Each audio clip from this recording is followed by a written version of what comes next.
Imagine you're at a modern, bustling airport. You board a Boeing 777, one of the safest and most advanced passenger planes ever built. Everything seems normal. Passengers settle into their seats. The crew greets you with smiles. And the captain, with a confident voice, announces the details of a routine nighttime flight. No one on that plane, and no one in the control towers on the ground, imagines that this flight will be their last journey. On March 8, 2014, Malaysia Airlines Flight 307 with 239 people on board took off from Kuala Lumpur bound for Beijing, and then vanished. No emergency call, no report of bad weather, and no trace of wreckage. In an era of satellite communications and advanced radars, how can a giant plane with 227 passengers and 12 crew just disappear from the face of the earth? This story is the tale of one of the strangest and most chilling unsolved mysteries in history. A story that challenged aviation science and left hundreds of families in an endless limbo of not knowing. Everything was going according to plan. Flight MH370 departed Kuala Lumpur International Airport at 41 local time. Commanding this iron giant was Captain Zahari Ahmad Shah, a 53-year-old highly experienced pilot with over 18,000 flight hours, and co-pilot Farik Abdul Hamid, a 27-year-old with nearly 3,000 hours of experience. The plane climbed smoothly and leveled off at 35,000 feet on its designated path northeast. Communications with Kuala Lumpur control were completely normal at 1:19 a.m.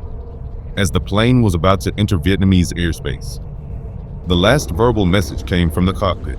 Malaysian control told the pilot to contact Ho Chi Minh Control in Vietnam. The response from MH370 was short, calm, and totally routine. "Good night, Malaysia 370. These were the last words the world heard from flight MH370. Just 2 minutes later, at 1:21 a.m., something inexplicable happened. The plane's transponder, the device that sends vital info like ID, speed, and altitude to civilian radars, shut off. In an instant, MH370 vanished from the screens of air traffic controllers in Malaysia and Vietnam. But that wasn't the end of it. While civilian radars lost the plane, Malaysian military radars were still picking up a faint signal. The data from these radars revealed a shocking truth. Instead of continuing toward Beijing, the plane made a sharp, full left turn southwest. This wasn't a random turn or a technical glitch. It looked like a deliberate, calculated maneuver. The plane had deviated from its route and was heading back toward the Malay Peninsula. This rogue bird flew for about another hour over Malaysia and then toward the Andaman Sea. And finally, at 2:22 a.m., far from the coast, it slipped out of range of the last military radar too. The world had officially lost a Boeing 777.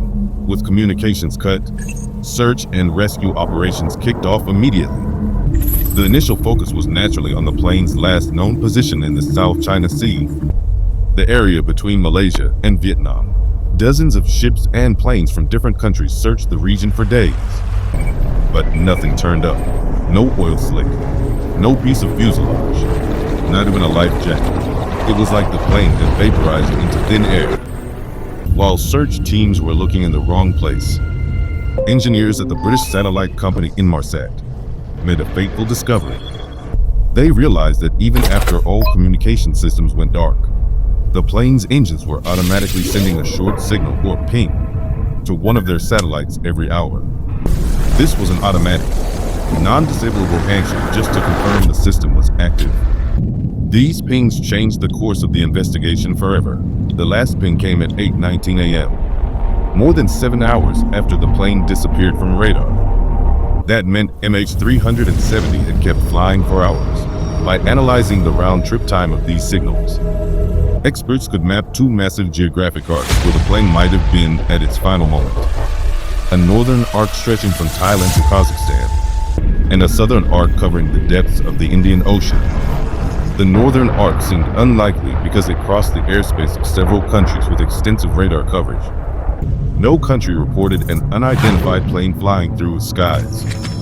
So all the world's attention turned to the southern arc, one of the most remote, deepest, and least known spots on planet Earth. The search operation, now the largest and most expensive in aviation history, shifted to the southern Indian Ocean. But this area was a logistical nightmare. Roaring waters, depths of several thousand meters, and harsh weather made the search nearly impossible. Years passed, and despite using the most advanced underwater tech, no trace of the main wreckage was found. With no solid evidence, analysts and experts' minds turned to different scenarios. So what really happened to MH370? This is one of the strongest and yet most painful theories. According to this scenario, Captain Zahari Ahmad Shah, or maybe both pilots, deliberately disabled the communication systems, diverted the plane from its path, and flew it to its death in the ocean. The precise, calculated maneuvers after communications cut out show someone with full aviation knowledge was in control. It was later discovered that Captain Zahari had practiced a similar route to the southern Indian Ocean on his home flight simulator. Still, no direct evidence like a suicide note or clear motive was found, and his family and friends described him as calm and professional. Another scenario is the plane being hijacked by one or more passengers or even an inside agent. Maybe the goal was to use the plane as a weapon, or perhaps a covert operation to steal specific cargo. But this theory faces a big question. Why didn't any group claim responsibility? And why fly to the most remote spot possible in the ocean? This scenario lacks a logical motive. This theory believes a sudden technical failure, like a fire from lithium-ion batteries in the cargo hold, or a rapid cabin depressurization, knocked out the communication systems and rendered the crew and passengers unconscious. In this case, the plane on autopilot kept flying as a ghost flight for hours until it ran out of fuel and crashed into the ocean. The main problem with this theory is explaining that sharp, deliberate turn at the start. A technical failure can't execute such a precise maneuver. For over a year, there was no physical evidence of the plane until July 2015, 16 months after the disappearance. A piece of the wing called a flaperon washed up on the shores of Reunion Island in the western Indian Ocean, thousands of kilometers from the main search area. Experts confirmed without a doubt that this piece belonged to flight MH370. This discovery proved two things. First, the plane definitely crashed in the Indian Ocean. And second, the southern arc theory was correct. In the years that followed, more than 20 other pieces likely from the plane were found on the African coasts. But these were just tiny pieces of a massive puzzle. They confirmed a tragedy had happened, but gave no clue about why or how. In January 2017, after nearly 3 years of relentless searching and covering 120,000 square kilometers of ocean floor, the governments of Malaysia, Australia, and China officially ended the underwater search operation. The MH370 case, despite all efforts, remained open and unsolved. This disaster changed the aviation industry forever. New rules for continuous aircraft tracking were put in place, and black box battery life was extended to ensure no plane could ever vanish from radar screens like this again.